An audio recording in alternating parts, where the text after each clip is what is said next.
Hi everyone! Kamusta po? Mag-update lang pala po kasi matagal na rin pala ako hindi naka-update paano mag-apply dito sa Romania.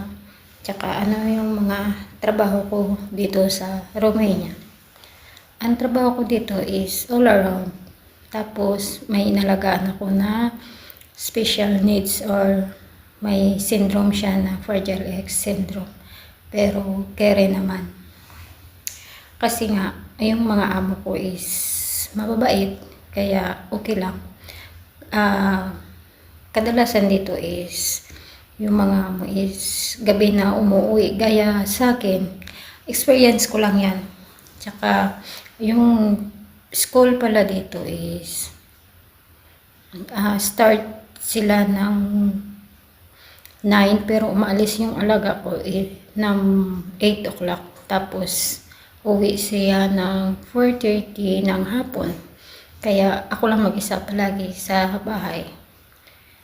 Tsaka yung bahay pala na ang amo ko is malaki. Kaya carry naman siya. Tsaka about naman pala sa laga ko niya may Fragile X syndrome. Mabait siya pero minsan nagkaka-tantrums.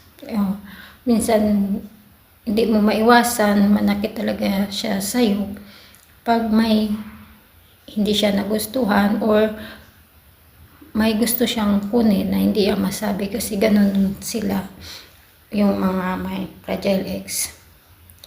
Pero sa ngayon naka-adjust naman ako, tsaka medyo naman kabisado ko na yung ugali ng alaga ko. Tsaka syempre yung mga amo ko is kabisado ko na rin kung ano yung pag-uugali nila. Hindi ko rin masabi na perfect na kabisado ko sila, pero syempre may time naman na may limit ka lang kung hanggang saan ka lang. Ang turing kasi ng mga amo ko dito is kapatid or pamilya. Lalo na yung amo kong babae, sobrang bait. At saka yung amo ko naman na lalaki is sobrang bait, tsaka masipag sa lahat. Tutulungan ka pag alam niyang marami akong ginagawa.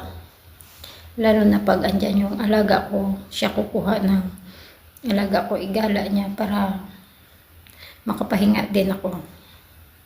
Gaya nito, ako lang mag-isa ngayon dito, kaya nakakapag-vlog ako. Sinasamantala ko rin na makapag-share ng experience ko dito sa Romania.